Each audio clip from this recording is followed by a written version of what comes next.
देखिए बच्चों, हमारा जो नेक्स्ट टॉपिक है वो है हमारा विद्युत रासायनिक सेल। विद्युत रासायनिक सेल किस प्रकार के सेल होते हैं? तो ऐसे ऐसे सेल जिसमें रासायनिक ऊर्जा हमारी विद्युत ऊर्जा में परिवर्तित होती है।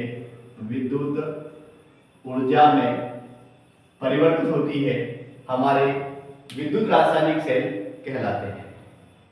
अब इनके कुछ उदाहरण हैं या कुछ अन्य नाम से भी क्या है, ये प्रश्न परीक्षाओं में आ जाता है। जैसे गैल्वेनिक सेल है, वोल्टीय सेल है या डेनियल सेल है। तो इसे गैल्वेनिक सेल क्यों कहा गया? क्योंकि इस प्रकार के जो सेल थे, जो हमारे विद्युत रासायनिक सेल थे, इनका जो सर्वप्रथम आविष्कार है वो हमारे लुइजी गैल्वेनी ने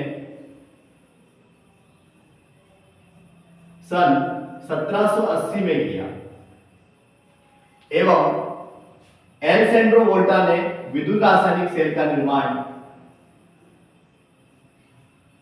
सन 1800 में किया। और आपके सामने जिस सेल का हमने डायग्राम बनाया है वह सेल है आपका डेनियल सेल। क्योंकि इस सेल का जो आविष्कार है वो जॉन फ्रेडरिक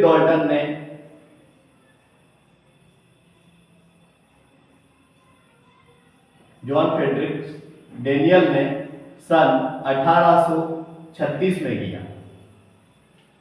तो हमारे सामने डेनियल सेल का चित्र बना हुआ है। चित्र हमने पहले से यहाँ इसलिए बना दिया है ताकि आपका समय कम लगे, कम समय में आप पूरा वीडियो देख लें।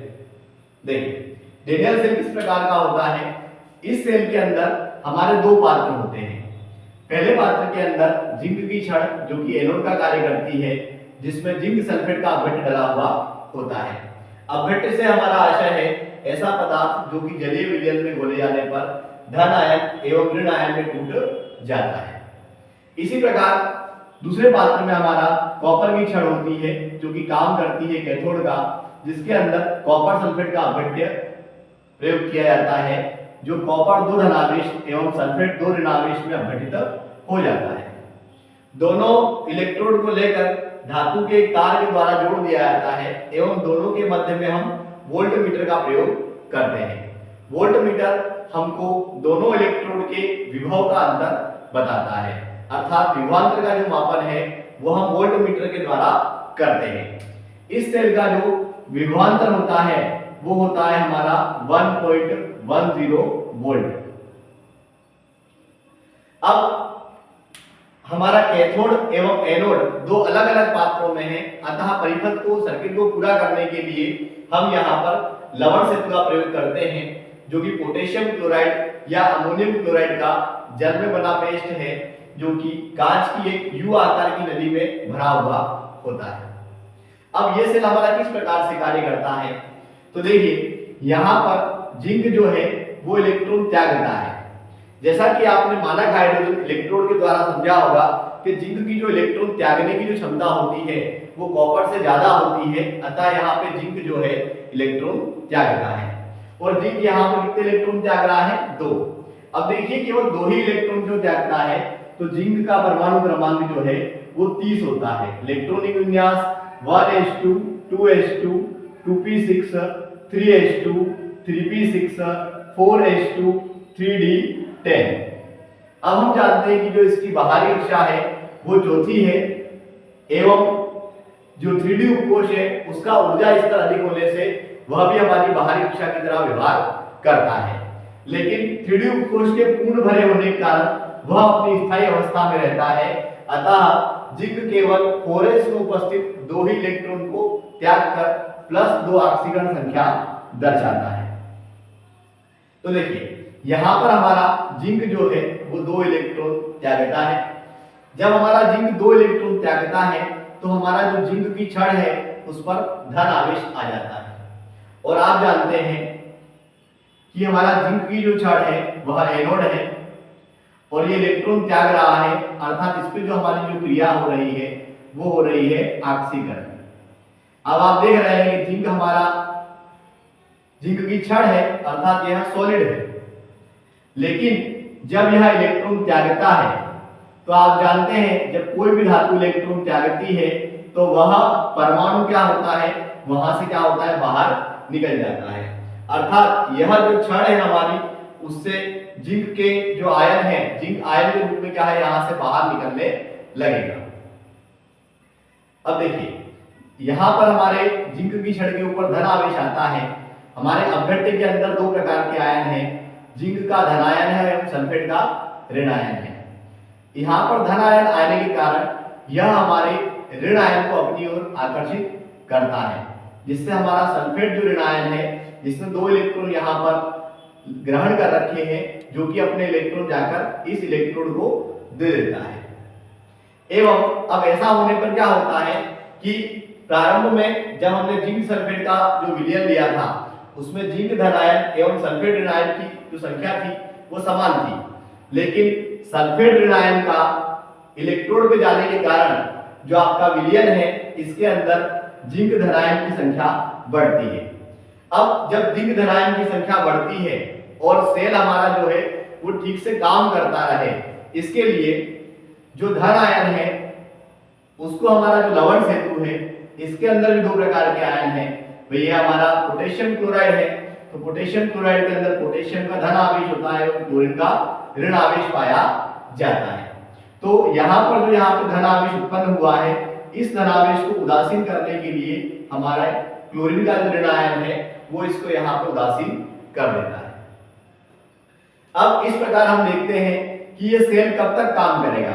अब आप जान रहे हो कि यहाँ पे जो हमारी जिंक की छड़ है ये धीरे धीरे अपघटित हो रही है, तो या तो ये छड़ क्या हो जाए, खत्म हो जाए, या हमारा लवण सेतु खत्म हो जाए, तब ये सेल क्या है, कार्य करना हमारा बंद कर देगा। अब हम कैथोड की साइड चलते हैं, तो एनोड पे हमारी जो क्रिया हुई है वो हुई है ऑक्सीकरण की। जब जिंक ने दो इलेक्ट्रॉन त्यागे तो यह दो इलेक्ट्रॉन जो हमारा कैथोड है वो यह इसको ग्रहण कर लेता है एवं इस पर ऋण आवेश आ जाता है। जब कैथोड की छड़ पर ऋण आवेश आता है तो आप जानते हैं कि जो ये कैथोड की छड़ है, इस पे जब ऋण आवेश आया तो इन ऋण आवेश को जो ग्रहण करने का जो कार्य करेगा वो हमारा कौन करेगा, जिस पर धन आवेश है।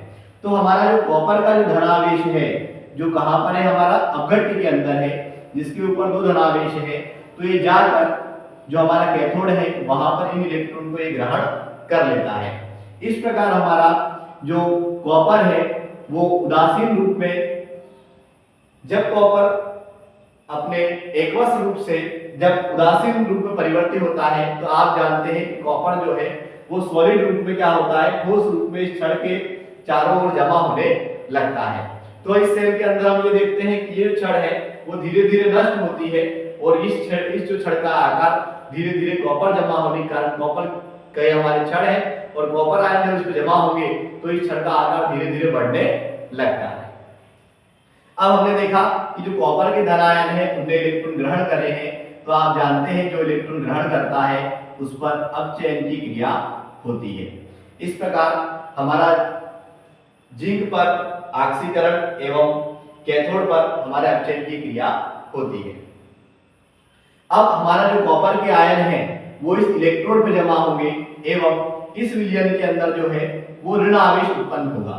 इस आवेश को उदासीन करने के लिए क्या होगा कि जो पोटेशियम का धन आवेश है वो इस ऋण आवेश को उदासीन कर देगा।